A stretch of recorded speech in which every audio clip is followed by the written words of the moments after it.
Guys, Lead Sexy Hacks here, coming at you with my first video review, and it'll be of the Sig P250, a gun that gets a lot of hate, but does not deserve it in my opinion. So this is actually a German-made Sig, bought online for about $4.70 Canadian, which is actually a really good deal. You'll notice the case is quite a bit different than your typical Exeter-made Sig. It's a bit smaller, but the quality is pretty good. So looking inside the box, we've got our pistol there, one mag here and one mag in the gun. This one did not come with the holster that a lot of the American ones came with. It was a bit of a surprise, but it's honestly not a big deal. I have another holster I can put this in.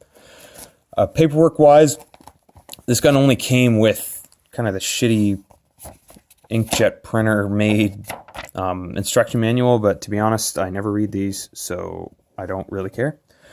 So looking at the gun, it's a pretty big gun, actually. I think it weighs about 30 ounces. Got a 4.7-inch barrel, which is kind of nice to get the little bit extra velocity over some of your other guns. Got a decent-sized Picatinny rail here. A decent-sized grip. Really fits my hand well. No hard edges, anything like that. Really good stippling. Kind of got the shelf there. Rest your thumb. Mag release is really easy to get to. The mags kind of drop free, really nice. They shoot out of there, and they go in easy, so that's nice. The mags have a bit of a shelf there too, if you ever had to rip these out. And I believe these are 17 round mags in most guns, but these ones actually kind of have the dimple there, and they're pinned to 10 rounds just because of regulations where I live.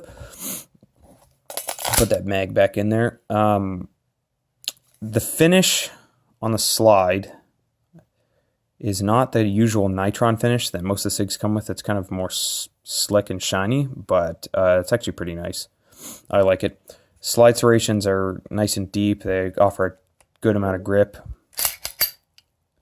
The slide release and slide catch on this gun actually works really well. It's really easy to actuate. It kind of looks a little bit small, but it's really easy to get at, even with gloves. And even on an empty magazine, it's really easy to, you don't have to fight it. It just drops really easy. So most of you may know this gun is double action only.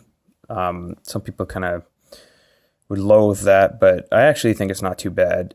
The weight's actually pretty light. I think it's like 6-something pounds maybe. It's pretty smooth. A lot of people like to stage the trigger just like this to kind of, for maximum accuracy, to kind of break it, hold, pull, then line up and break. But within combat distances at torso-sized targets, just pulling it all the way is pretty easy as well.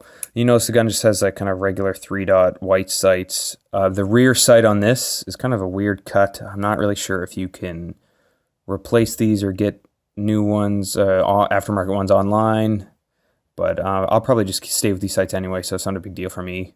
The front is I believe, a standard dovetail, so you could probably change that out. So takedown on this gun is just like any other SIG.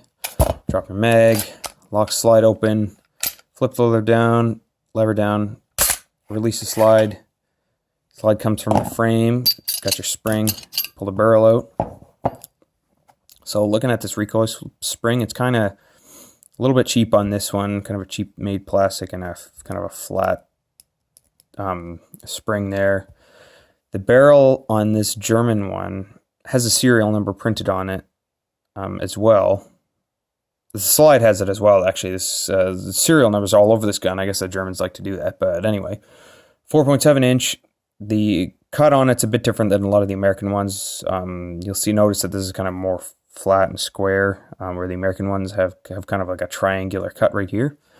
But there's that. Looking at the slide, it looks pretty good, but I did notice that there are some milling marks in there. I don't know if you can see those, kind of, but it's not something I really expected from SIG, but that combined with the cheap price, maybe the cheap recoil spring, different things like that, I'm thinking like maybe this batch was kind of destined to be sold to law enforcement or something like that, to kind of as a bulk shipment, but possibly didn't go through. I'm not sure on that. I've heard of that happening before, but don't quote me on it. Reassembly is the exact opposite. Barrel goes in. Recoil spring. Slide on frame. Oh, shit. If I can get that lined up there. There we go. And the one thing that's nice about the double action only trigger is you'll kind of notice there, I had it locked back like that. I don't have to pull the trigger or do anything or decock or anything like that. Just because double action only, whenever you rack the slide, it's always going to return home. So, for example, if you had a trigger lock on and you wanted to check if the gun was empty, you could do that, and you don't have to take the trigger lock off to disengage the trigger or anything like that, because it's always going to return home. So that's kind of nice. So this gun is actually a pretty good shooter. Like I said, the trigger's not too bad. Gun handles, balances really well. The grip's really nice. Polymer's warm to the touch, so that's nice if you shoot in the winter, I guess. Well, not necessarily warm to the touch, but better than metal.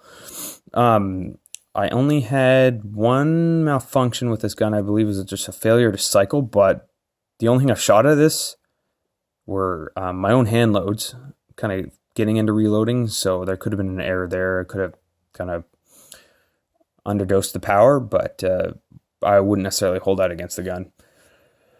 But yeah, no, I really like it. I would not hesitate to buy one of these.